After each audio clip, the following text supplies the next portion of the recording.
Yeah, so it's almost the 1st of April, and just came back from a quick breakaway before we're gonna start getting into the beans. I did cut like 14 acres, 14 or 15 acres about 2 weeks ago. A variety that went down, I think, due to a bit of maybe chemical stress. But yeah, beans are starting to turn around and change the cap. You can see the leaves going and turning, and it's gonna be, I think, 2 weeks of variety on the field at the back. I think that I'll cut that by maybe 4 to 5 days time. So been a difficult season. I'm expecting yields, really good yields and really poor yields. But dry years isn't always that bad. You can always learn something. And like this, the variety that we're standing next to it. So this variety, when they brought me the seeds, we put it into the planter, and I wasn't happy with the quality of the seeds. And hats off to Pioneer. It is a Pioneer variety, and they came and they exchanged these seeds for me. But I planted like a small, just a small pot with those seeds, and it's not like those seeds weren't plantable. It's just I've got high standards when it comes to seed. And yeah, hats off to Pioneer, and always check on your seed. Seed quality is really important. So yeah, then I planted this. This is 52 T52 from Pioneer, and I want to give credit where credit is due to the guy that bred this, the breeder. Let me show you why I believe in this variety. These weren't cherry picked. Let me just zoom out a bit. But this is the amount. This is how this variety will set pods. No, I didn't go for the biggest plant or the best plant. There's another one. You can see with the hail damage, it did branch out a bit. But just look at the amount of pods that are on these plants. And I like the shortness of these plants. That helps me manage and fight diseases. And I'd say on average, that is what they'll do. They will just set pods. Clusters on clusters on clusters. And let's have a look at the top cluster. Just look at that. That's quite a lot of pods. I don't know, maybe the sun isn't cooperating on the camera, but yeah, this is what I like to see. All these pods being set, and beans will flower quite a lot, but it depends on how much of those flowers you're going to save. And then another thing, I think the fertility program that I'm running is good. You can see just on the stems, there is a way to influence the stems. But yeah, I'm really looking forward to harvest, even though there's going to be some fields that I'm just want to, just cut them and be done with them. Some cows in the background, and there's going to be some proper beans. I do have a bean field. I think that might break a 90 to 100 on average throughout that field. That's about 85 acre field. We got rain on that field, on that farm, like every time we need a drain. And I just think pairing that variety on that soil was a good decision. Even though after this season now and what I've learned from the tissue testing and all of that, I think I'd rather plant this Pioneer 52 there on that farm in that field. If I did that, I think I might have. That's another 10 bushels maybe, but yeah, beans can be deceiving if you just look at them. You have to put them over a scale. So, but yeah, these beans, I think it's 10 in the morning now. I think in about hour and a half's time, I'm gonna get the combine out and maybe start cutting some of the Intactus. Intactus it's been looking promising here in South Africa. That's the first proper new genetic that we do have. But at the moment, the old 5351 genetics that I plant, the old Roundup Ready 1 genetics, still superior to the Intactas that I've tried. But I've got a really big trial now this year. There's 22 varieties in, and hoping to see if there's going to be something that's going to be kicking my 5351 off of my planting list. But I'd like to see that first.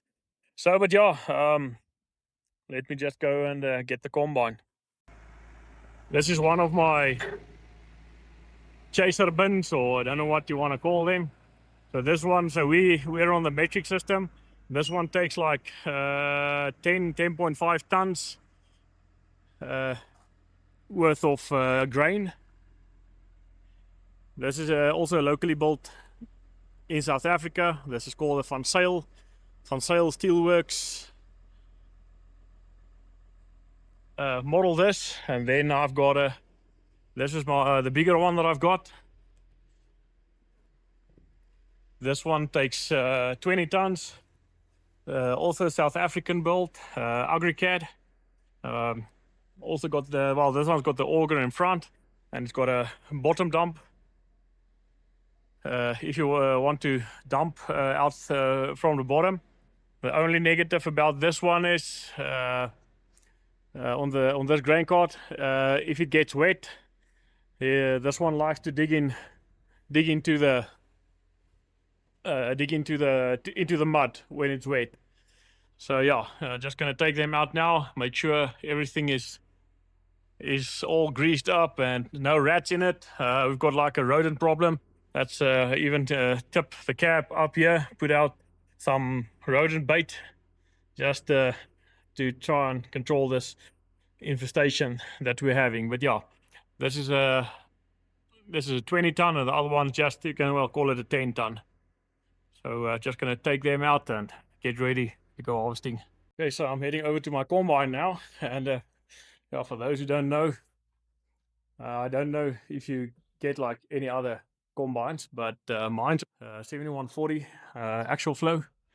I've got duals on them. These duals really help when it's wet, to carry the weight. 620 70 R42s that we've got on here, and yeah, so yeah, I did cut a small piece of beans about 2-3 weeks ago, so everything is set up correctly. The way we run it, so I've got a O grade in front, Marcel from what's it, Bushel Plus. I got a set of concaves from him, and I must say they do a pretty darn good job. I put them in last year in corn, and I started out the beans with them now. I'm really happy.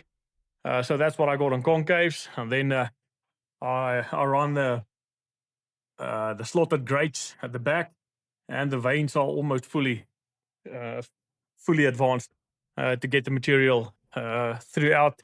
Got the chopper there to do like not too fine of a chop. I do want some residue cover to go over the cover crop seeds that we spread, so that it can help with the germination. And yeah, spreaders at the back,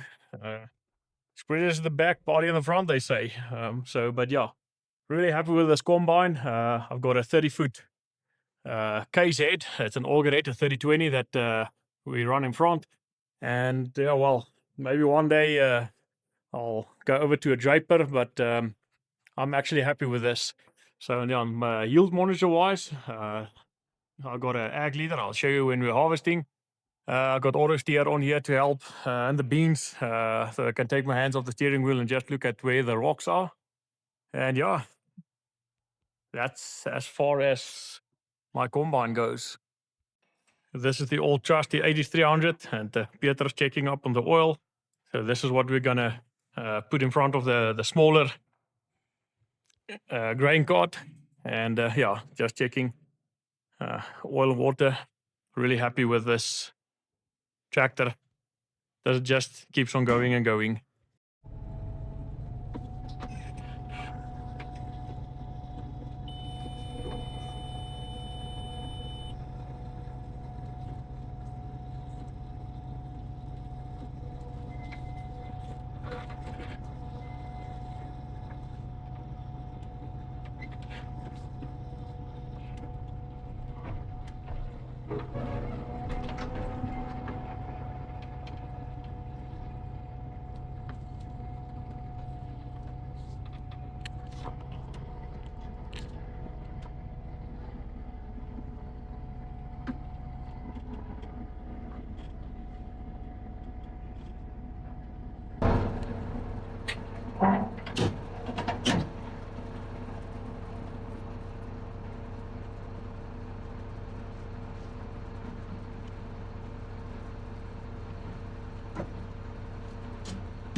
we've got 24 rows, 55 to 86 that's still left.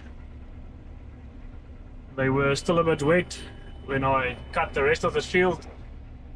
You can see some green, some of that's I spread some cover crops on here.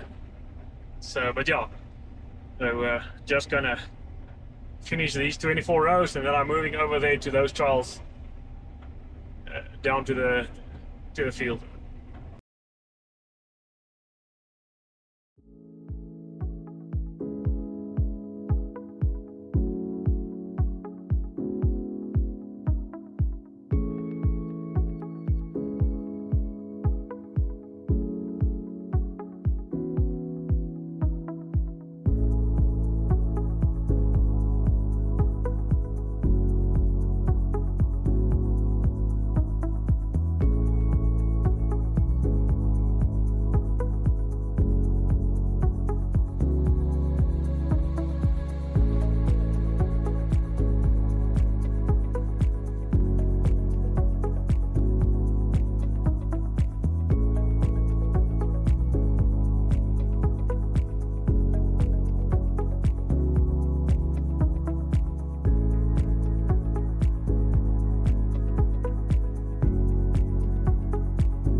So those are patches from the rodents in the field that we also have. They are quite a nuisance. But apart from that, the beans I'm cutting now, not looking too bad. I'm busy with a calibration load now. And spot here that we're now at like 4.7, 4.8 tons per hectare, which is actually pretty good, I think, for the difficult year that we had.